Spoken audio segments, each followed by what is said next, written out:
Hey guys, welcome to Pint Bros. I'm your host Robert, and on a continuous journey to visit every brewery in Southern California, we're out here in the city of Whittier. More specifically, we're out here in the historic Uptown Whittier District, checking out La Bodega. Let's go check them out. But disclaimer, this ain't your typical brewery.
All right, guys, I am joined here today with the head brewer and owner of La Bodega, Abraham. Abraham, I'm a local myself. I'm out here in Whittier quite a bit, especially here in Uptown. I've been to your place a couple times. I've left here tipsy many times. It's pretty cool to, see, a Latino-based brewery out here in Whittier thriving, which I love. But then the cool thing about it is your placement in places like Disney and Dodger City. Right. How did that come to be? I think it was, sort of the combination of luck and the recipes that we've been obsessing over for like the last 5 to 10 years, longer that I've been brewing and sort of the door that opened up for us, where these organizations, like you said, like Disney and Dodgers, wanted to try something, support the small mom and pop, Latino-based breweries, and we were just lucky enough to have that shot. And once they tried the beer and the seltzers, they purchased them, which was awesome, and that's great feeling, right? Like doing putting in all this work and able to pick up those type of accounts, and others, of course. For sure. What got you into brewing? So it started off as a hobby. My story is very similar to other brewers in that, for however many years, enjoyed and really loved beer, and then get the crazy idea of, hey, I wonder if I can actually make it and it tastes good, right? Got a kit, a home brewing kit, bucket, like the most minimal things that you can think of, just to kind of get those juices flowing, and something that I just never stopped, right? Like, turned into a passion, kept doing it, kept buying more equipment, more and more equipment, and now, luckily enough, turned it into a profession. Awesome. So how long has La Bodega been running in general? So we're going on 2 years now. We opened our doors right around Thanksgiving of 2022. And yeah, as most people, COVID got us. We were literally in the middle of building this, and had to hit the pause button and get past that. Terrible time frame, but kept going, and now we're here. So the place itself, it's very Art Deco. What made you decide this style? So the city essentially came up to us and they said, you have two options: Art Deco, Spanish, pick. And so we decided to go with Art Deco, obviously, as you just said. My partner's wife was the one that, you know, kind of, this is her brainchild. She envisioned this and put this all together. And not only her, but, you know, a lot of favors were called in from family members to actually build this thing, right? But, you know, once we got the look that we were, you know, trying to go for, went to the city and they approved it and we're off to the races. Awesome. So when it comes to the beers themselves, now you are obviously the head brewer. Correct. Are you very much involved in coming up with the flavors? And if so, like, what would you say would be your typical process of kind of thinking of a new flavor? Sure. So I think it's a team effort in that. Yes, I am the brewer. I'm the one that actually makes it. However, when it comes to the flavor profiles, you know, I rely a lot on my business partners. I rely a lot on our family, right? The wives, very important feedback that they give us, and our clients and our people that are here. Usually, so as far as the processes, we'll do a small, very, very small run, you know, 6 kegs just to test it out. And if people really gravitate to it and love it and want it to come back, then that gives us the feedback, right? If it doesn't move as much as what we would hope for, then that gives me feedback as far as like, okay, maybe this isn't the best beer, but we can, you know, tweak it and try to make it better. And so it's like it's that process that never stops. Even with our flagship beers, right? Our lagers, our hazy, you know, that are very, very popular. I'm still kind of making little changes here and there, just because in my head, I want to get to, you know, the best possible product that I can offer for folks. That's awesome. Right now you have 15 different beers on tap. In general, do you typically have anywhere around that amount, or do you go more or less? Like, so it's funny you say that. I was literally just having this conversation with our beer tender there.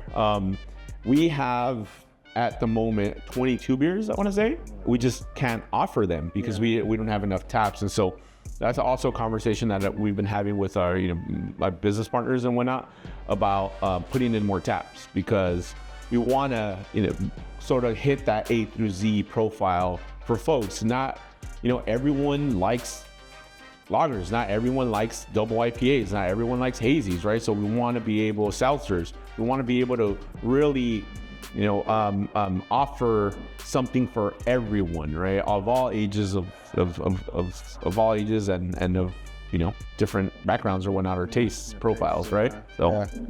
So what made you guys decide to do that awesome entrance? So, you know, as things were progressing and we knew this was going to become a reality, we had the crazy idea of just let's be different, right? Like, let's just do something off the wall that no other brewery has done. And as you said, you've been here before. I've been to like countless breweries, right?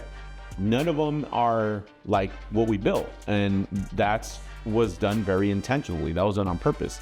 Kind of, not only do you want to, you know, be different and offer, you know, not only great beers but great food, but let's have another element into that, and that's where the whole speakeasy concept came in, where people walk in and it's a refrigerated door, so you don't even know there's a restaurant back here. And we kind of wanted to get that wow factor from people, and you know, hopefully they appreciate it and enjoy it. Yeah, when I came here with my family, we came here for brunch, and I just remember like everybody being stunned at the entrance, and then even being more stunned when they saw the inside of just this place. You're not expecting it whatsoever. Now, the exterior is done really nicely. It gives you a preview of the deco kind of style that you're gonna have. Right. But then you walk into the front lobby and you're just like, shit, wait, what? Hold on a second. This is a brewery? And then you see the fridge door open and you're just like, holy crap, okay, this is freaking cool. So it's an awesome way to, you know, have a complete change to this, you know, this industry, this group of you know, beer lovers, where you can really appreciate something unique while enjoying the good beers. That's right. It's really cool. Yeah. Now, aside from your awesome beers, you also have a really good kitchen. And did you guys decide from the get-go that you wanted to have a kitchen, since day one, or was that something that progressed with you guys opening up? Yeah, again, the city mandated that we have, what they consider a hot kitchen. They have a law, and most, cities in Los Angeles have this similar law where you have to have, I think 50% of your sales, if I'm correct in that, have to come from food. So you basically have to have a split. And so we were sort of, I wouldn't say forced, but quite frankly forced, because now we wouldn't be able to open, right? Yeah. And so, it was sort of a blessing in disguise, because we wanted, our heart and soul was on the brewery. But it just so happens that my business partners come from the food distribution world. So, and they, one of them, or both of them grew up in restaurants, right? So we had sort of like, when that came down and they gave us the information or the news, broke the news that we had to have a kitchen, it wasn't something that we shied away from. It was like, okay, well, here's another opportunity. Let's try to, build it to something that we want to offer the community and bring in, the cuts of meats that we offer, the proteins, the styles of plates, things of that nature. All right. So right now I'm going to try out some. So would you consider these more of the well-known kind of beers that will stay here true and true? Yes, absolutely. This is 4 of our, what we call flagships. So starting with the first one, this is our Buena Suerte, which is a German-style lager called a Helles. What I'm going for, my passion, my love is Mexican and German beers. So you'll always have that variation in our tap room. You always find German beers, you always find Mexican beers here. And that was sort of the first beer that we really, focused on and cracked down and said, okay, this is something that, we want to bring to market. Difference of this one is right? Correct. So this one is the Mexican lager. Correct. And that one definitely has corn. Definitely has corn. My youth.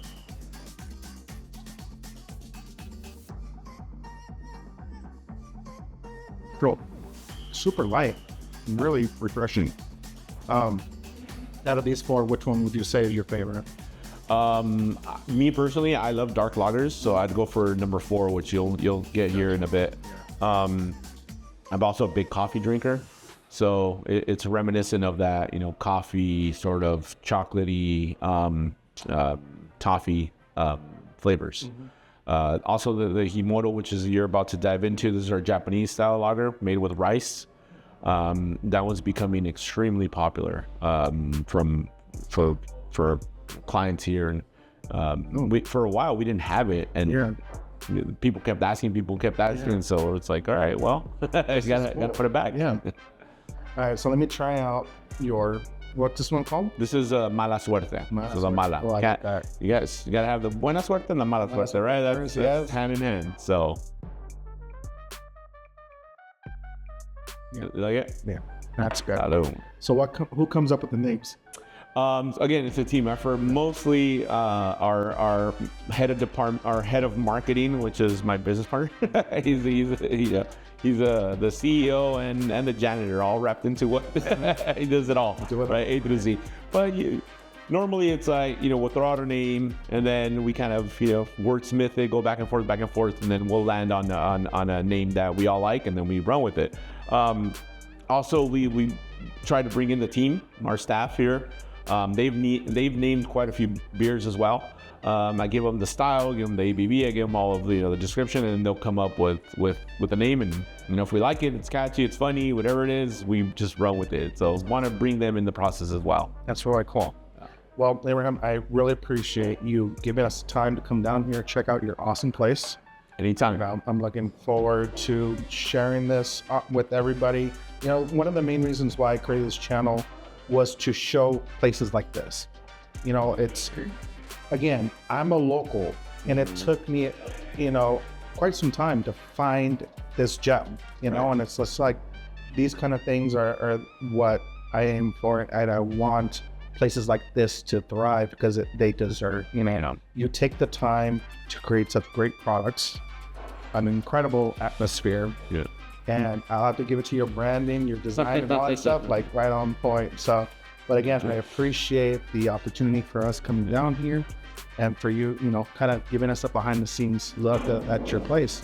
But, on the contrary, man, thank you very much, because I tell people this all the time, right? It is a lot easier to drink the beer than make the beer. It's a lot of hours back there, man. And we're, as you said, Latino owned small business. And so we really, really do care and really appreciate every body that walks into this place, because they're helping support putting a lot of food on the table for a lot of mouths that it takes to run this establishment. And that is, something that I'll never lose sight of. So, thank you. And thank you for getting the word out. Thank you for doing what you do, because and I can speak for other breweries as well, because, I know I'm in it, in the thick of it, that we really appreciate and can't say anymore. Really appreciate what you do, getting getting the word out there and having people come out and try us out. So sure. So if you guys are in Uptown Whittier, make sure to come down to La Bodega. Again, don't let the front entrance fool you. You'll just have to look to the right, the windows, and kind of, the stainless towers of the beers will kind of help show you that this is the right place to check out. But again, thanks again, Abraham. I appreciate it. No, thank you.